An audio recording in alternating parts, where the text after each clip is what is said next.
So to start with, I have typed up this position matrix for 9 atoms. Here we have the x, y, and z coordinates for all of them, and this is the atomic bonds function which accepts the position matrix and a cutoff supplied by the user.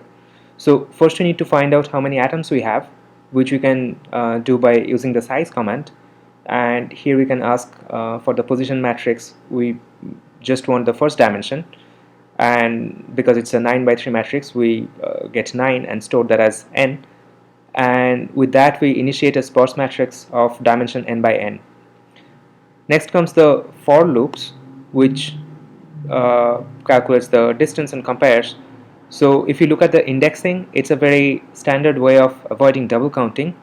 So we have this outer loop where the index n goes from the first element to n minus 1 element, and the inner loop, it starts at the next element of the outer loop and goes all the way to the n. In this line, we have the distance vector, which is the difference vector of atomic position m and n, and by taking the norm of the distance vector, we get the length, which is stored as len.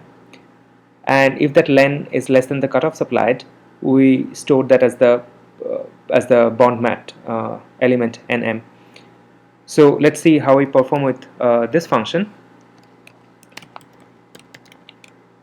Let's say we have atomic bonds, we have a cutoff of 5, and here are the non-zero elements of this sparse matrix.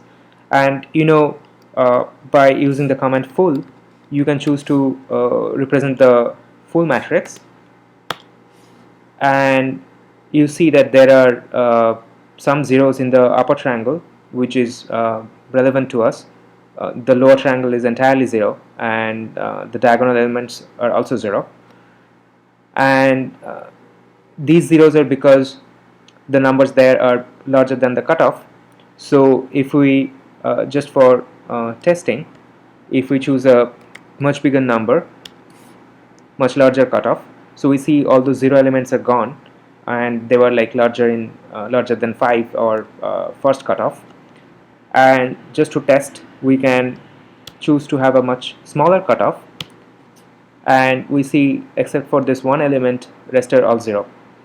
So in this program, you learn two very useful concepts. One is that of the sparse matrix, which is useful when you're dealing with large matrices where there are many 0 elements, and also this way of avoiding double counting comes very handy. You might encounter that many times in different classes. So hopefully you'll find this video useful. I'll see you later in a different exercise. Bye.